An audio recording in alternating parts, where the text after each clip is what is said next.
Hello दोस्तों, नमस्कार। मैं एनजीईआरटी ऑफिशियल पर अमृतांशु पांडे आपका स्वागत करता हूं। अभी तक हमने डिस्कस किया कि यूपी पुलिस कांस्टेबल की परीक्षा में जो प्रश्न पत्र आता है उसमें प्रश्नों की कठिनाई का स्तर क्या होता है। हमने सिलेबस डिस्कस किया, हमने कितने मार्क्स के पेपर होते हैं डिस्कस किया, क्या माइनस मार्किंग होती है डिस्कस किया, और लगभग कितने मार्क्स आप लाएँ तो आप आसानी से सिलेक्शन पा सकते हैं, इस पर डिस्कस किया।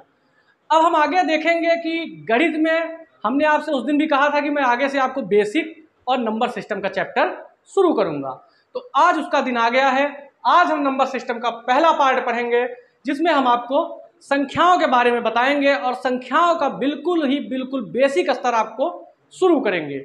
मैंने आपसे उस दिन भी कहा था कि आपको गिनती और पहाड़ा ये दोनों चीज़ रटनी है। मैं आज आपको बताऊंगा कि गिनती बनती कैसे है, आखिरकार गिनती की शुरुआत हमने पढ़ना कहाँ से किया। आपको याद होगा या फिर आप आज भी देखते होंगे, जब बच्चा 2 या 2.5 साल का होता है तो उसके मम्मी पापा या घर में जो भी होते हैं वहीं से उसको गिनती सिखाना शुरू कर देते हैं कि बोलो बेटा 1 2। देखा होगा आपने, कई घरों में देखा होगा, आपके भी घर में ऐसा होता होगा। आप तब से गिनती पढ़ रहे हैं लेकिन आज भी आप गिनती की गूढ़ता को कभी समझ नहीं पाए। बहुत सारे बच्चे ऐसे होंगे जो ग्रामीण क्षेत्र से बिलोंग करते हैं और उन्होंने देखा होगा कि प्राइमरी में पहले जो पंडित जी होते थे ऐसे गोला बनवा देते थे। छुट्टी के टाइम जो लास्ट क्लास होती थी उसमें ऐसे गोला बनवा के और सब बच्चों को ऐसे बैठा देते थे और फिर कहते थे बोलो बेटा 10 1 11 1 दहाई 1 का। याद है? नहीं याद है? याद होना चाहिए आपको। यही चीज़ें हैं जो गिनती की बेसिक होती हैं। क्या? इकाई, दहाई, सैकड़ा। याद होगा आपको, गिनतियां ऐसे ही चलती हैं, इकाई, दहाई, सैकड़ा, हजार, 10,000, लाख, 10 लाख, करोड़, 10 करोड़। आई बात समझ में? नहीं समझ में आई? मैं आपको समझाता हूं कैसे। जैसे आपको कोई संख्या लिखनी हो, मान लीजिए आपने लिख दिया 594। आपने 594 लिख दिया, लेकिन ये 594 बना कैसे होगा? आप इस पर गौर कीजिए। 594 दोस्तों ऐसे बना होगा कि पहले तो 500 रहा होगा और फिर इसमें 90 जोड़ा गया होगा और फिर इसमें 4 जोड़ा गया होगा। अब ये बन गया होगा 594। लेकिन ये 500 कैसे बना? क्यों? क्योंकि देखिए ये इकाई का स्थान है, ये दहाई का स्थान है और ये सैकड़ा का स्थान है। अब ध्यान देने वाली बात यह है कि जो भी नंबर, जो भी संख्या सैकड़ा के स्थान पे होती है उसमें कितने से गुणा किया जाता है? 100 से। और जो भी अंक दहाई के स्थान पे होता है उसमें कितने से गुणा किया जाता है? 10 से। और जो भी अंक इकाई के स्थान पर होता है उसमें कितने से गुणा किया जाता है? 1 से। आई बात समझ में? जब 5 में 100 से गुणा करेंगे तो 500 बनेगा, 9 में 10 से करेंगे तो 90 बनेगा और 4 में 1 से करेंगे तो 4 बनेगा। इस तरह से संख्या बनेगी 594। और जो यही 500 बन रहा है यही क्या होता है? स्थानीय मान। और जो 90 बना ये है क्या है? 9 का स्थानीय मान है, ये 5 का स्थानीय मान है और ये 4 का स्थानीय मान है। अर्थात इकाई पर जो संख्या होती है उसका स्थानीय मान वही संख्या होती है। दहाई पर जो संख्या होती है उसका स्थानीय मान उस संख्या में अगर 10 से गुणा कर दिया जाए तो पता चल जाता है। सैकड़ा पर 100 से गुणा करके स्थानीय मान निकाला जाता है। इसी तरह 1000 पे जो संख्या होगी उसमें 1000 से गुणा किया जाएगा, 10,000 पे जो संख्या होगी उसमें 10,000 से गुणा किया जाएगा। और ये संख्या 594 लिखी हुई है। ये तो बात हो गई स्थानीय मान की भी। इसी के साथ एक और शब्द आता है दोस्तों, जातीय मान।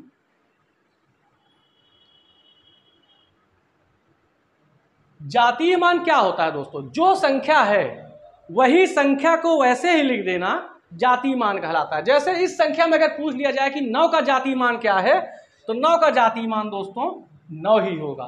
5 का जातीय मान 5 ही होगा और 4 का जातीय मान 4 होगा। अब यहाँ पे आप ध्यान दीजिएगा, जो संख्या इकाई के स्थान पे होगी उसका जातीय मान और स्थानीय मान दोनों हमेशा समान होगा, क्योंकि इसका स्थानीय मान भी गुणे 1 होता है तो वही संख्या आती है और जातीय मान तो वो संख्या स्वयं से होगी ही। ये बात हुई कि संख्या बनती कैसे है और स्थानीय मान और जातीय मान क्या होता है। अब हम चर्चा करेंगे संख्याएं क्या होती हैं, कितनी तरह की संख्याएं होती हैं वो बनती कैसे हैं और संख्या रेखा पर संख्याओं का निरूपण कैसे किया जाता है। ये अभी तक हमने देखा कि संख्याएं बनती कैसे हैं। अब हम देखेंगे संख्याएं होती कौन कौन सी हैं और कैसी होती हैं। देखिए, मैं आपके सामने एक लाइन खींच रहा हूं। ये लाइन पे मैं बीच में एक जीरो लिख रहा हूं। इस लाइन के दाहिनी तरफ जितनी भी संख्याएं होंगी वो सब क्या होंगी, धनात्मक होंगी। और ये कहां तक जाएगा, ये अनंत तक जाएगा, यानी कि प्लस इन्फिनिटी। और इस शून्य के जो बाईं तरफ इस संख्या रेखा पर नंबर्स होंगे वो क्या होंगे, ऋणात्मक होंगे। अर्थात ये कहां तक जाएगा, माइनस इन्फिनिटी तक, यानी कि अनंत तक जाएगा। अब ध्यान दीजिए, यहाँ पे 1 लिख लिया हमने, 2 लिख लिया, 3 लिख लिया, 4 लिख लिया। ये सारी संख्याएं ऐसे 1 2 3 4 5 6 7 8 9 10 ऐसे ऐसे जाते तक, कहाँ तक, अनंत तक, जहां तक आप गिन भी नहीं सकते।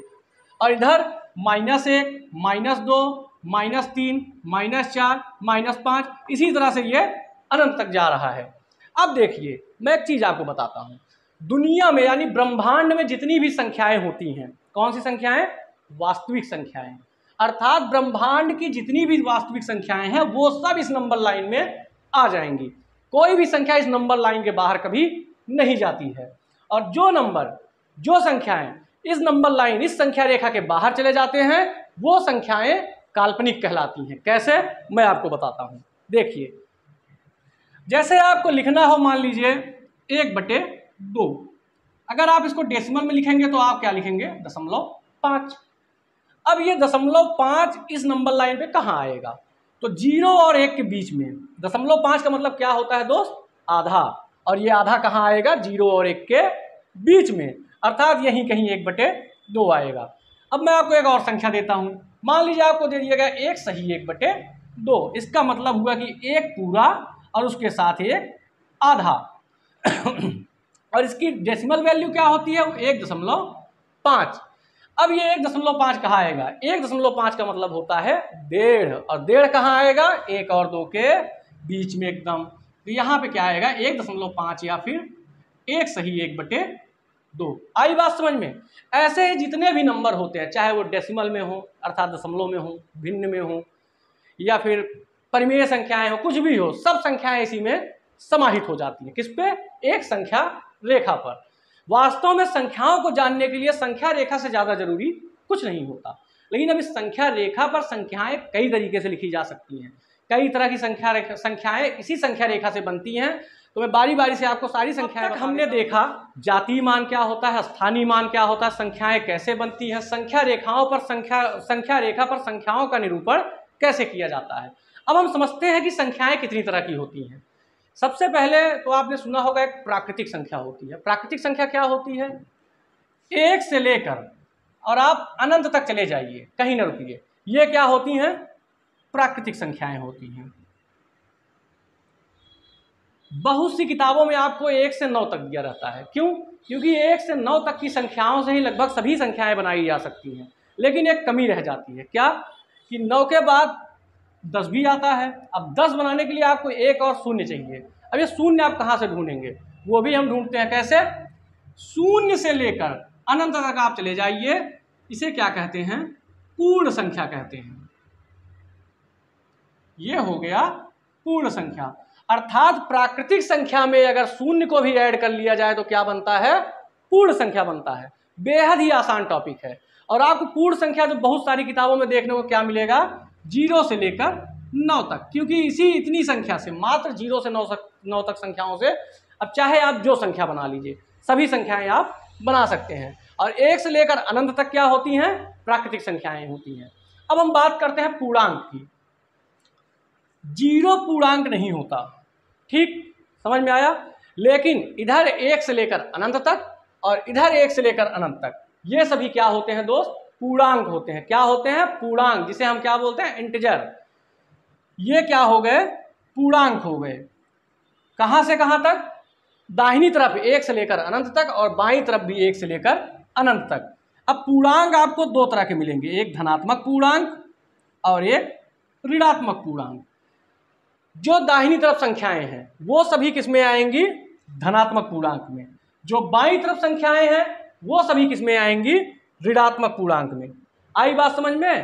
पूर्णांक भी बेहद आसान टॉपिक है। देखिए जो दाहिनी तरफ है वो धनात्मक पूर्णांक, जो बाईं तरफ है वो ऋणात्मक पूर्णांक। जीरो पूर्णांक नहीं होता, जीरो अकेले पूर्णांक नहीं होता, लेकिन किसी संख्या के साथ जब किसी संख्या के दाहिनी तरफ लगता है तो ये भी पूर्णांक बन जाता है। अब आगे देखिए, ये तो बात हो गई प्राकृतिक संख्या, पूर्ण संख्या और पूर्णांक की। अब हम चर्चा करेंगे परिमेय संख्या और अपरिमेय संख्या पर। तो दोस्तों अभी तक हमने देखा कि नंबर कैसे बनता है, प्राकृतिक संख्याएं क्या होती हैं, पूर्ण संख्याएं क्या होती हैं और पूर्णांक क्या होते हैं, और पूर्णांक के अंदर दो और चीजें होती हैं, एक धनात्मक पूर्णांक और एक ऋणात्मक पूर्णांक। अब हम आगे चर्चा करते हैं परिमेय संख्या पर, जिसे अंग्रेजी में आप प्राइम नंबर बोलते हैं, और अपरिमेय संख्या पर।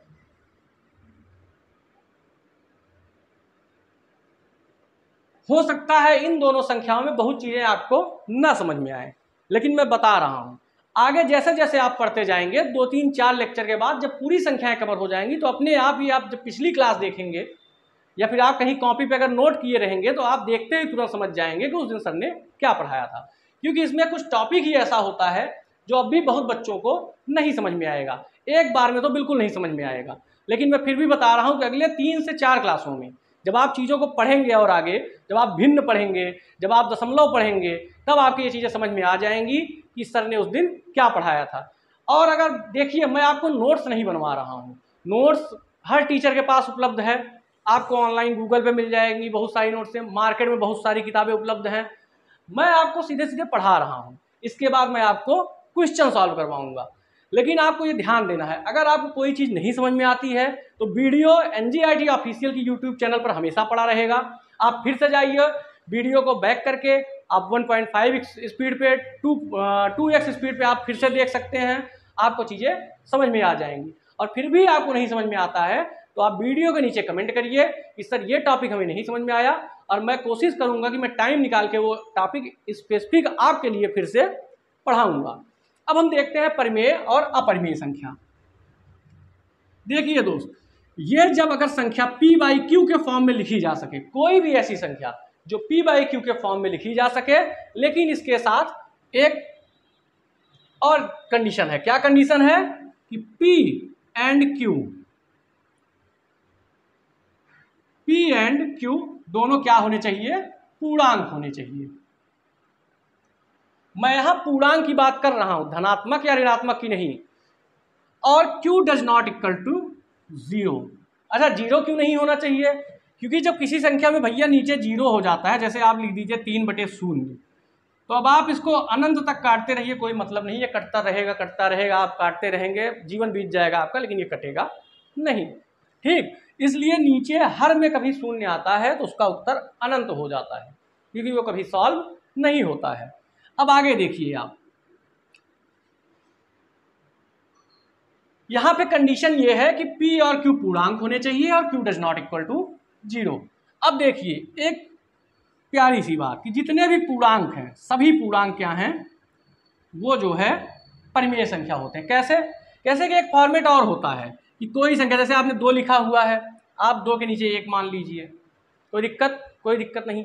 1 से जब आप 2 में भाग देंगे तो आंसर आपका तब भी 2 ही आएगा।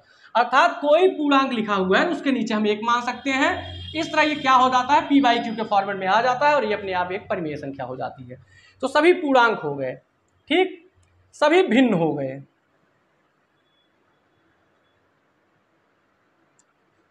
ठीक, 2 चीजें हो गई। अब देखिए भिन्न के साथ दशमलव, ये भी लिख लीजिए आप। अब दशमलव में 2 तरह के दशमलव, एक तो जो दशमलव पूरा पूरा कट जाए, आसानी से आपको बन जाए, जैसे 1.5 या फिर 0.7, इस तरह का। देखिए इसी पे खत्म हो गया। एक दशमलव रिकरिंग, यानी जो वितत होता, लगातार चलता रहता है, वो दशमलव कैसा वाला? ऐसा वाला, जैसे 1.3333, केवल 3 ही चल रहा है ना, तो आप 3 को मिटा दीजिए, इन सबको एक 3 के ऊपर बार लगा दीजिए। ये वाला दशमलव जो होता है, ये भी क्या होता है? परिमेय संख्या में आता है। जैसे आप कोई संख्या ले लीजिए 0.357, अब ये 357 ही चलता रहेगा, तो आप इसमें 357 ये वाला मिटा दीजिए और इस 357 के ऊपर बार लगा दीजिए। ये भी क्या होता है? परिमेय संख्याएं होती हैं। आई बात आपको समझ में? अब मैं आपको बताता हूं अपरिमेय संख्या क्या होती है। बहुत ही आसान है। क्या? जो चीज p बाई क्यू के फॉर्म में ना लिखी जा सके, इस फॉर्मेट में ना लिखी जा सके, वो क्या होता है? अपरिमेय संख्या होता है। कैसे? अच्छा, एक बात मैं यहाँ आपको और बताना चाहूँगा। एक पाई होता है, आपने देखा होगा, मैं आगे जब कहीं जरूरत पड़ेगी आपको, जब मेंस्ट्रुएशन पढ़ाऊंगा उसके पहले ही पाई मैं आपको कहीं ना कहीं टॉपिक में आ जाएगा तो बता दूंगा। पाई का एक मान होता है दोस्त 22/7। ये परिमेय संख्या होती है। अब मैं अपरिमेय में आपको बता रहा हूँ, जैसे पी बाई क्यू के फॉर्मेट में जो संख्याएं न लिखी जा सके, जैसे √2, √3, √7, यानी कि जो प्राइम नंबर होते हैं, प्राइम नंबर के जो अंडर रूट होते हैं, ये सभी अपरिमेय संख्या होते हैं। अब देखिए, पाई का एक मान, यहां मैंने बताया आपको 22/7, एक मान होता है 3.141, ऐसे ऐसे करके चलता चला जाता है। ठीक, इस मान में ये संख्याएं लगातार दशमलव के बाद वाली समान नहीं रहती हैं, इसलिए ये क्या हो जाता है? पाई का ये मान अपरिमेय होता है, पाई का ये मान परिमेय होता है, पाई का ये मान अपरिमेय होता है। आई बात समझ में? ये था परिमेय, ये था अपरिमेय। अब हम इसके आगे पढ़ेंगे। मैंने एक चीज आपको और शुरू में ही नोटिस करवाया, संख्या रेखा जब मैं आपको बता रहा था, मैंने कहा जितनी भी संख्याएं होती हैं वो सब संख्या रेखा पर निरूपित हो जाती हैं। ये संख्याएं कहीं भी संख्या रेखा पर दर्ज नहीं की जा सकती हैं। इनको दर्ज तो किया जा सकता है संख्या रेखा पर, लेकिन आपको उसके लिए बहुत मेहनत करनी होगी। अब देखिए, ये दोनों वास्तविक संख्या का रूप हैं। गौर कीजिएगा, ये दोनों भी वास्तविक संख्या का रूप हैं। ये दोनों भी संख्या रेखा पर आएंगे, लेकिन इसको बहुत आसानी से संख्या रेखा पर आप लिख सकते हैं, लेकिन इसको लिखने के लिए संख्या रेखा पर आपको थोड़ा मेहनत करनी पड़ेगी और थोड़ा दिमाग लगाना पड़ेगा। आई बात समझ में? अब मैं आपको बताता हूं कि परिमेय संख्या के अंतर्गत और कौन कौन सी संख्याएं आती हैं। वास्तविक संख्या के अंतर्गत परिमेय आता है, और परिमेय संख्या के अंतर्गत बाकी सब संख्याएं आती हैं, जैसे पूर्णांक, पूर्ण संख्या और प्राकृतिक संख्या। और अब मैं आपको पढ़ाऊंगा भाज्य, अभाज्य, उसके बाद मैं आपको पढ़ाऊंगा सम, विषम। ठीक, तो अब मैं इसके बाद आपको पढ़ाने वाला हूं, हम पढ़ने जा रहे हैं अभाज्य और भाज्य, प्राइम और कंपोजिट। अभाज्य संख्या क्या होती है? बचपन में आपने पढ़ा होगा ऋण संख्या, अर्थात जो संख्या या तो 1 से डिवाइड हो या फिर स्वयं से विभाजित हो।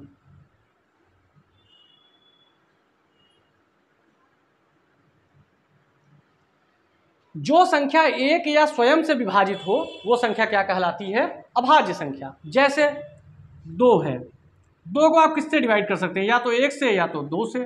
3 है, 3 को आप किससे डिवाइड कर सकते हैं? या तो 1 से या तो 3 से। ऐसे 41 है, 41 को आप किससे डिवाइड कर सकते हैं? या तो 1 से या तो 41। इसके अलावा किसी और से कटेगी? नहीं कटेगी।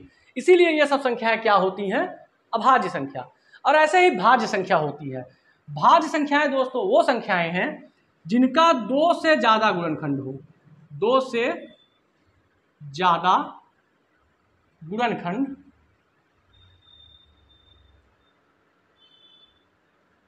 हो, 2 से ज्यादा गुणनखंड। जैसे 4 है, 4 1 से कटेगा, 2 से कटेगा और 4 से भी कटेगा। 3 हो गए कि नहीं?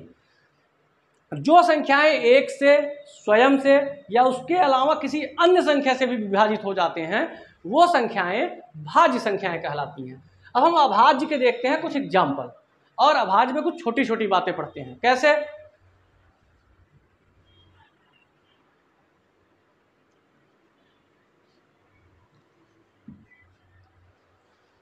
अभाज्य संख्या में दोस्तों सबसे छोटी जो अभाज्य संख्या होती है वो होती है 2। सबसे छोटी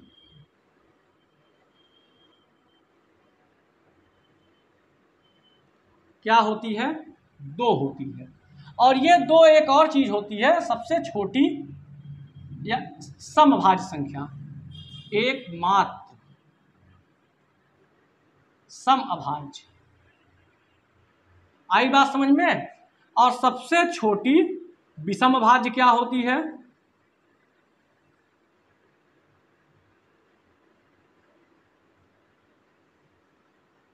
होता है। आई बात समझ में? अब मैं आपको एक चीज़ बताता हूँ, 1 से लेकर 50 तक, 1 से लेकर 50 तक कितनी अभाज्य संख्याएं होती हैं? तो 1 से लेकर 50 तक 15 अभाज्य संख्याएं होती हैं। 50 से लेकर 100 तक 10 अभाज्य संख्याएं होती हैं। टोटल कितना हो गए? अर्थात 1 से लेकर 100 तक 25 अभाज्य संख्याएं होती हैं। ठीक। अच्छा, 100 से लेकर 200 तक 21 अभाज्य संख्याएं होती हैं। आई बात समझ में? अर्थात 1 से लेकर, अब इसको भी ऐड कर लिया जाए अगर, तो 1 से लेकर 200 तक 46 अभाज्य संख्याएं होती हैं। कितनी? 46। अच्छा, 1 से लेकर 1000 तक 168 अभाज्य संख्या होती है। देखिए, अब आपको सबसे इंपॉर्टेंट ये चीज़ें आपको रट के रखनी है। आपको सबसे इंपॉर्टेंट है कि 1 से 50 तक कौन कौन सी अभाज्य संख्याएं होती हैं। तो 1 से 50 तक 2 होता है, 3 होता है, 5 होता है, 7 होता है, 11, 13, 17, 19, 23, 29, 31, 37, 41, 43 और 47। गिनिए, 1 2 3 4 5 6 7 8 9 10 11 12 13 14 15। 15 हुई कि नहीं हुई? तो यही इतनी संख्याएं हैं जो 1 से 50 तक अभाज्य संख्याएं होती हैं। आप इसको भी नोट कर लीजिएगा और इसको रट लीजिएगा। दोस्तों, मैं आपको जब विभाज्यता का नियम पढ़ाऊंगा, रूल ऑफ डिविजिबिलिटी पढ़ाऊंगा, उस टाइम मैं आपको बताऊंगा कि ये जो अभाज्य संख्या होती है इसको फाइंड आउट कैसे किया जाता है। बहुत सारे प्रश्न पत्रों में यूपी पुलिस कांस्टेबल के ही ये क्वेश्चन पूछा गया। जैसे आपको 4 ऑप्शन दिए गए हैं जिसमें पूछा गया है कि आप बताइए इनमें कौन सी संख्या अभाज्य है, कौन संख्या अभाज्य नहीं है। तो उन प्रश्नों को करने के लिए मैं आपको ये तरीका बताऊंगा कोई एक, जिससे कि आप अभाज्य संख्या को बड़ी आसानी से खोज लेंगे। अब मैं आगे बताता हूँ कि अभाज्य संख्याओं के साथ और क्या क्या होता है।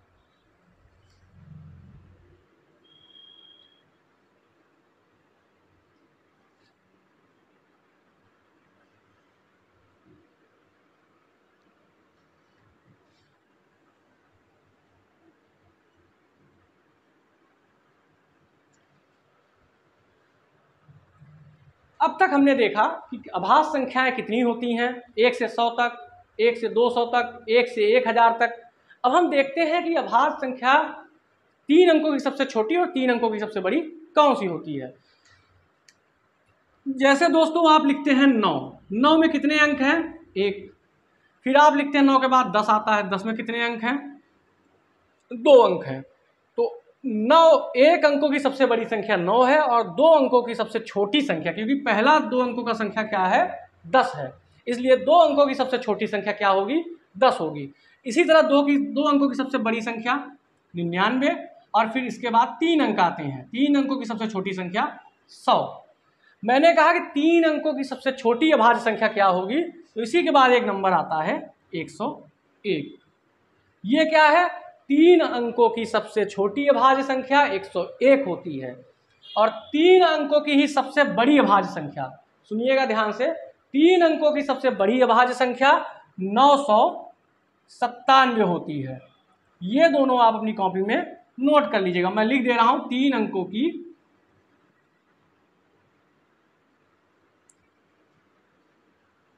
सबसे छोटी अभाज्य, ठीक, और 3 अंकों की सबसे बड़ी अभाज्य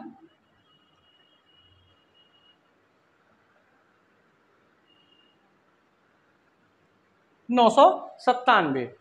अब देखिए दोस्त, मैं आपको एक बहुत अच्छी चीज बता रहा हूं।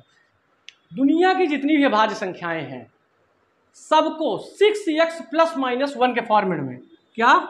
6x प्लस माइनस 1, ये आप नोट कर लीजिए कि दुनिया की जितनी भी अभाज्य संख्याएं हैं उनको 6x प्लस माइनस 1 के फॉर्मेट में लिखा जा सकता है। लेकिन 6x प्लस माइनस 1 का फॉर्मेट हमेशा एक अभाज्य संख्या होगा ये जरूरी नहीं है। कैसे? जैसे आप कोई अभाज्य संख्या अपने मन में लीजिए,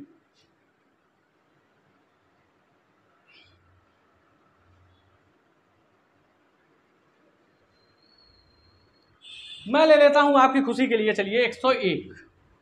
101 को अगर आप लिखें 6x+1 के फॉर्मेट में तो क्या होगा? 17 6x+1 का फॉर्मेट या +-1 का फॉर्मेट। तो मैं लिख रहा हूं 6 × 17 - 1 क्या आएगा? 101 आएगा। 6x-1 का फॉर्मेट लगा कि नहीं लगा यहाँ पे?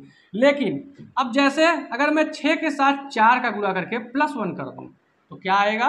25। लेकिन 25 अभाज्य संख्या नहीं है, 25 एक भाज्य संख्या है।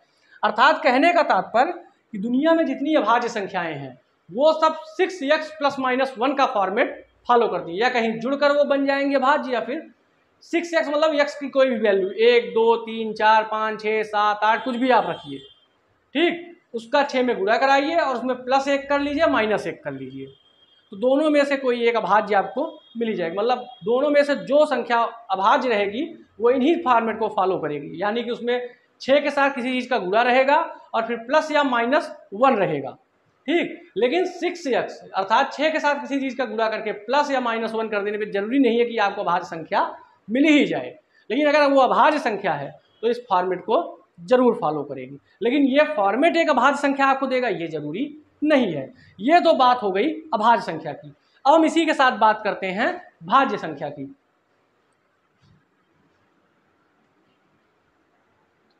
मैंने आपको बताया कि 2 से ज्यादा गुणनखंड जिस संख्या के हों वो सब संख्याएं क्या होती हैं? भाज्य संख्याएं होती हैं। जैसे मैंने आपको उदाहरण देकर बताया था 4 के कितने गुणनखंड हो गए? 3। 1 2 और 4, 4 3 संख्याओं से विभाजित होता है, इसलिए 4 के 1 से ज्यादा गुणनखंड हो गए और 4 एक भाज्य संख्या हो गई। और 4 ही एक ऐसी संख्या है जो सबसे छोटी भाज्य संख्या है। क्या है? सबसे छोटी भाज्य संख्या है और सबसे छोटी समभाज्य संख्या है। सबसे छोटी विषम भाज्य संख्या क्या होती है? 9 होती है। 9 किससे किससे? 1 3 और 9 से डिवाइड होता है। सबसे छोटी समभाज्य संख्या और सबसे छोटी भाज्य संख्या 4 होती है। सबसे छोटी विषम भाज्य संख्या 9 होती है, ठीक। अब हम आपको आगे बताते हैं।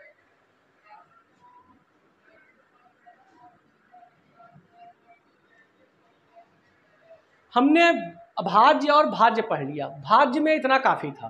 भाज्य जैसे जैसे चलेगी बीच बीच में आता रहेगा, अगर कोई नया टॉपिक तो मैं आपको बताता जाऊंगा, कोई ऐसा पॉइंट जो आपको बताना जरूरी होगा मैं वो आपको बताता रहूँगा। देखिए आपके एग्ज़ाम का लेवल बहुत टफ नहीं है, आपको अपने एग्ज़ाम के सिलेबस के अंदर ही रहना है। अगर आप सिलेबस से बाहर निकल गए, आप यहाँ PhD करने नहीं आए हैं, आपको डॉक्टर नहीं बनना है, डॉक्टरेट की उपाधि नहीं लेनी है, आपको अपना एग्ज़ाम क्रैक करना है और नौकरी लेनी है। एग्ज़ाम क्रैक करने के लिए आपको हमेशा सिलेबस के अंदर ही रहना है। अगर आप सिलेबस के ऊपर जाएंगे तो चीज़ें आप पढ़ते रहिए, कभी ख़त्म नहीं होती हैं। और अगर आप सिलेबस के अंदर रहेंगे तो बहुत आसानी से, बहुत दिए हुए टाइम में, गिवन टाइम में आप अपने सिलेबस को कंप्लीट करेंगे, प्रैक्टिस सेट करेंगे, फिर आप एग्ज़ाम क्रैक करेंगे। अब आप देखिए, मैंने आपको अभाज्य और भाज्य पढ़ा दिया, अब मैं आपको बता रहा हूँ सम और विषम क्या होते हैं।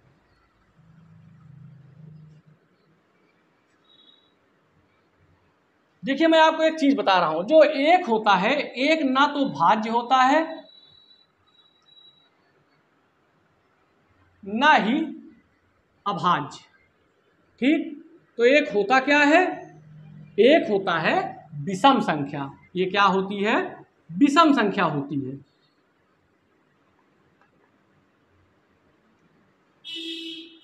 ठीक। अब हम पढ़ते हैं सम और विषम के बारे में, आप इसको नोट कर लीजिएगा। ये क्वेश्चन कई बार एग्जामों में, कुछ रेलवे के एग्जाम में पूछा गया है 1-2 बार, और भी कई जगह यही पर्टिकुलर पूछा गया है। एक क्या है? भाज्य संख्या है, अभाज्य संख्या है, सम संख्या है, विषम संख्या है, ऐसे ऑप्शन देकर पूछा गया है। तो अब आपके ध्यान में ये बना रहना चाहिए।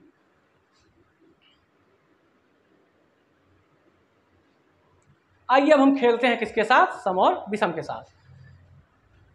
एक संख्या होती है दोस्त सम, और उसी के साथ एक संख्या होती है विषम, ठीक। सम को अंग्रेजी में आप क्या बोलते हैं? इवन, ठीक। और विषम को क्या बोलते हैं? ऑड। आई बात समझ में? ठीक। अब देखिए, जो सम संख्या होती है भाई, वो सब क्या होती है? 2 से विभाजित होती है, जैसे 2, 4, 6, 8, ठीक, -2, -4, -6, -8 अनंत तक, ठीक है। ये सब संख्याएं क्या हैं? सम संख्या हैं। विषम संख्या क्या होती है? जो 2 से विभाजित ना हो। क्या हो? 2 से विभाजित ना हो, ठीक, वो सब विषम संख्याएं होती, जैसे 1, 3, 5, 7, 9, 11, 13, 15 एंड सो ऑन, ठीक। ये सब क्या है? विषम संख्याएं। यही सब ऋणात्मक भी रहेंगी, अगर वो जो है 2 से विभाजित नहीं है तो वो सब भी विषम संख्याएं हो जाएंगी। अब हम समझते हैं कि अगर ऑड और इवन का, अर्थात विषम और सम का, या फिर सम और विषम का, अगर हम जोड़ करते हैं तो क्या होता है, गुणा करते हैं तो क्या होता है, और घटाना करते हैं तो क्या होता है।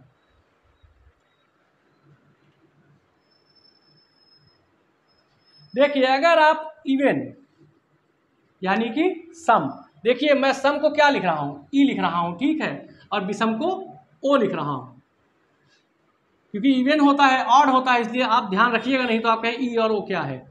सम को अगर सम से आप जोड़ें, जैसे 2 और 4 को अगर आप जोड़ेंगे क्या होगा? 6 आएगा ना। 6 क्या है? 6 एक सम संख्या है। तो इवन को अगर इवन में जोड़ा जाए तो क्या आएगा? हमेशा इवन आएगा, यानी कि सम आएगा। सम को सम से जोड़ने पर हमेशा सम आएगा। अच्छा, सम को सम से घटा दिया जाए, 6 से आप 4 घटाइए तो क्या आएगा? 2 आएगा। 2 एक सम संख्या है। 10 से आप 8 घटाइए, क्या आएगा? 2 आएगा। 10 से आप 6 घटाइए, क्या आएगा? 4 आएगा। अर्थात अगर इवन से हम इवन घटाते हैं तो भी एक इवन प्राप्त होता है, ठीक है।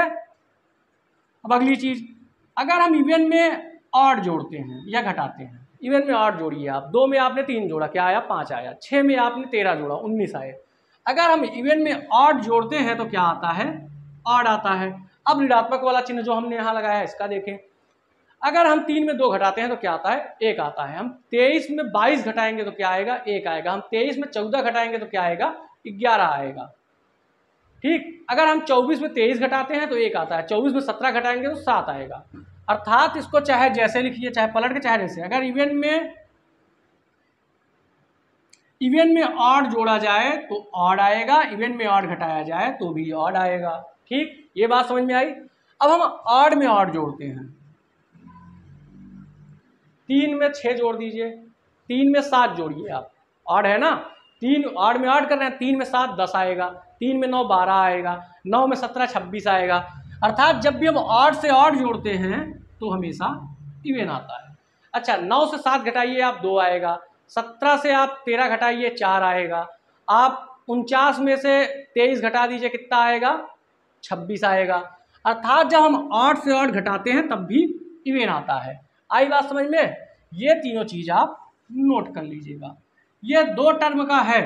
आप 3 टर्म भी ऐसे बना सकते हैं। आप 2 4 6 जोड़ दीजिए, 12 आया। अर्थात आपने 3 बार इवन जोड़ा, तब क्या आएगा? इवन आएगा।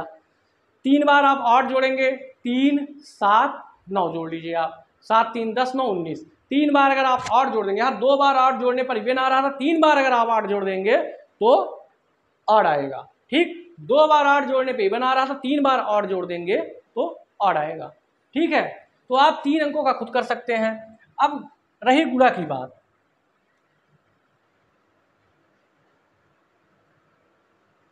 देखिए, अगर हम 2 में 4 का गुणा करते हैं तो क्या आएगा? 4 दूनी 8। 2 में 6 का गुणा करते हैं, 12 आएगा। 2 में 10 का गुणा करेंगे, 20 आएगा। 4 में 10 का गुणा करेंगे, 40 आएगा। 24 में 26 का गुणा करेंगे तब भी क्या आएगा? एक सम ही आएगा, ठीक है। अर्थात अगर हम इवन का गुणा करते हैं तो हमेशा इवन मिलता है, ठीक है। अगर हम इवन में ऑड का गुणा करें, 2 तिहाई 6, 2 7 14, 14 7 98, ठीक। इवन में ऑड का गुणा करेंगे तब भी क्या आएगा? इवन आएगा। अब ऑड में ऑड का गुणा करना है, 3 छंग 3 7 21, 13 नवैया 117। अगर आप ऑड में ऑड का गुणा करते हैं तो क्या आएगा? हमेशा ऑड आएगा। आई बात समझ में? आप इसको भी नोट कर लीजिए। ये बहुत आसान चीज़ें आप अपने मन से खुद से निकाल सकते हैं। ये सीधे सीधे लिखा हुआ है, अगर आप चाहें तो नोट करके और इसको याद कर सकते हैं। फिर मेरे हिसाब से आपको इसे याद करने की ज़रूरत नहीं है, आप इसे पर डे प्रैक्टिस में यूज़ कीजिए, अपने आप आपको चीज़ें ये याद हो जाएंगी। ये तो हो गई सम और विषम की बातें। ठीक, अब हम बात करते हैं सम और विषम के बाद कि क्रमागत संख्याएं कैसे होती हैं। हमने क्या क्या पढ़ लिया? हमने पूर्ण संख्याएं पढ़ लिया, प्राकृतिक संख्याएं पढ़ लिया, हमने पूर्णांक पढ़ लिए, हमने जो है परिमेय अपरिमेय पढ़ लिए, हमने भाज्य अभाज्य पढ़ लिया, हमने सम विषम पढ़ लिया। अब कोई ऐसी संख्या नहीं बची है जो हमको अभी इसमें पढ़ना है, क्योंकि आप में इससे ज़्यादा नहीं आता। संख्याएं और भी बहुत तरह की होती हैं। एक पूर्ण संख्या होती है जो कि गुणा करके बनाई जाती है, जिसमें चेक किया जाता है, जैसे 28 हो गया, 6 हो गया, अर्थात उनके सभी गुणनखंडों का योग जो है वो संख्या आती है। ठीक, जैसे आपने 6 लिखा हुआ है, आप समझ लीजिए एक बार ऐसे, इसका गुणनखंड क्या होता है? 1, 2 और 3, अर्थात इन तीनों गुणनखंडों का जो इसका गुणनखंड जो वही संख्या है, इसको नहीं लिखिए, इसको छोड़कर बाकी संख्याओं का अगर योग इसके बराबर हो जाए, अर्थात 1 + 2 + 3 अगर 6 हो रहा है तो ये एक पूर्ण संख्या है। ये पूर्ण अलग है। ठीक, ये कंप्लीट वाला पूर्ण है, लेकिन ये होल वाला पूर्ण मैंने आपको बताया वो होल नंबर था। ठीक, तो ये संख्याएं आप में उतना आती नहीं, ये सब एसएससी सीजीएल वगैरह में कहीं कहीं पूछी जाती हैं, तो ये इसका टॉपिक आपके पुलिस के एग्जाम का टॉपिक नहीं है, इसलिए मैं आपको ये चीज़ें नहीं बता रहा हूँ। आपके पुलिस के एग्जाम का जो सिलेबस है उसके अंतर्गत जो जो चीज़ें आती हैं वो सब मैं आपको बताऊंगा, और आपको अपना सिलेबस छोड़ के बाहर नहीं जाना है। ठीक है, यही इतना चीज़ जो मैं आपको पढ़ा रहा हूँ, जिस जिस बच्चे का बीएसएफ का या फिर सीआरपीएफ का सीआईएसएफ का जो है, जो अभी वैकेंसी आई थी हाल ही ताज में, जिसमें वाशरमैन वगैरह थे, ट्रेड्समैन जिसे बोलते हैं, प्रॉपरली ट्रेड्समैन बोलते हैं, बीएसएफ सीआरपीएफ या सीआईएसएफ का ट्रेड्समैन का एग्जाम लगा हुआ होगा, उनके लिए भी ये क्लास बहुत इंपॉर्टेंट हो जाती है। और मैं आपको बता रहा हूँ कि एसएससी का एमटीएस लेवल ये एग्ज़ाम पूरा कवर करेगा, एसएससी का जीडी लेवल ये एग्ज़ाम पूरा कवर करेगा। अगर कुछ टॉपिक ऐसे होते हैं जो पुलिस में नहीं है लेकिन वो एसएससी में पूछे जाते हैं कहीं कहीं एमटीएस या जीडी में, तो मैं वो टॉपिक आपको विशेष करके बता दूंगा कि सर भाई साहब ये एसएससी में पूछी जाती टॉपिक, किसमें? एसएससी जीडी और एसएससी एमटीएस में। और देखिए यही सारी टॉपिकें आपको रेलवे के एग्जाम में पूछी जाएंगी, और बहुत जल्दी रेलवे की वैकेंसी, एसएससी जीडी का तो अभी नोटिफिकेशन आया था कुछ दिन पहले, ये चर्चा उठी थी कि 1,30,000 वैकेंसी आ रही है। तो ये सब के लिए आप बिल्कुल रेडी रहिए, आप एकदम प्रिपेयर रखिए अपने आप को। और शायद बीएसएफ ट्रेड्समैन का एग्ज़ाम लगा हुआ भी है, सितंबर में शायद उसका रिटन एग्ज़ाम है, क्योंकि उसका फिजिकल हो चुका है। और अभी हाल ताज में ही सीआरपीएफ के ट्रेड्समैन की भी वैकेंसी की डेट खत्म हुई है, तो जो बच्चे उस वैकेंसी से रिलेटेड हैं वो भी इस क्लास को अटेंड कर सकते हैं। ठीक, चलिए आज के लिए इतना काफ़ी है। कल मैं आपको आगे बताऊंगा कि क्रमागत संख्याएं क्या होती हैं, फिर हम क्रमागत संख्याओं के साथ प्राकृतिक संख्याओं के क्रमागत संख्याओं में, मतलब क्रमागत सम संख्याएं विषम संख्याएं, इनका योग सीखेंगे। ठीक है, और हम इन संख्याओं के साथ धीरे धीरे खेलना शुरू करेंगे। तो आज ये नंबर सिस्टम का बेसिक पार्ट था। कल मैं आपको सबसे पहले दशमलव और भिन्न बताऊंगा, उसके बाद मैं क्रमागत संख्याओं पर आपको लेकर जाऊंगा। तो आज के लिए इतना काफ़ी है दोस्त, आप इसे आज रिवीजन करिए, पढ़िए, और इस पर कुछ प्रैक्टिस सेट में अगर आपको कहीं क्वेश्चन मिले तो आप लगाइए। मैंने आपको पहले भी कहा था, आप किसी भी प्रकाशन की कोई भी किताब या किसी कोचिंग की या किसी अगर कोई टीचर आपको प्रोवाइड करवा रहे हैं, तो किसी कोचिंग की प्रैक्टिस सेट अगर आपको चैप्टर वाइज मिल जाती है, कहीं से भी पीडीएफ मिल जाए, आपको मार्केट में बुक मिल जाए आफ्टर मार्केट, तो आप किताब को ले लीजिए, केवल प्रैक्टिस सेट हो। अगर उसमें सॉल्व ना भी हो तो मैं यहाँ आपको पढ़ाऊँगा, आप चीज़ों को पढ़िए, समझिए, फिर मैं धीरे धीरे इस पर क्वेश्चन बताना भी शुरू करूँगा, फिर आप उस प्रैक्टिस सेट में जाकर उस क्वेश्चन को सॉल्व करने की कोशिश कीजिए, चाहे जो प्रैक्टिस सेट हो आपके पास। ये मैटर नहीं करता कि आप किसी स्पेसिफिक प्रकाशन की लीजिए, आप किसी भी प्रकाशन की ले सकते हैं जिसमें आपको चैप्टर वाइज प्रैक्टिस सेट मिल जाए। तो आज के लिए इतना काफ़ी है दोस्तों, मैं अमृतांशु पांडे आपसे विदा लेना चाहता हूँ आज की क्लास से। बहुत बहुत धन्यवाद।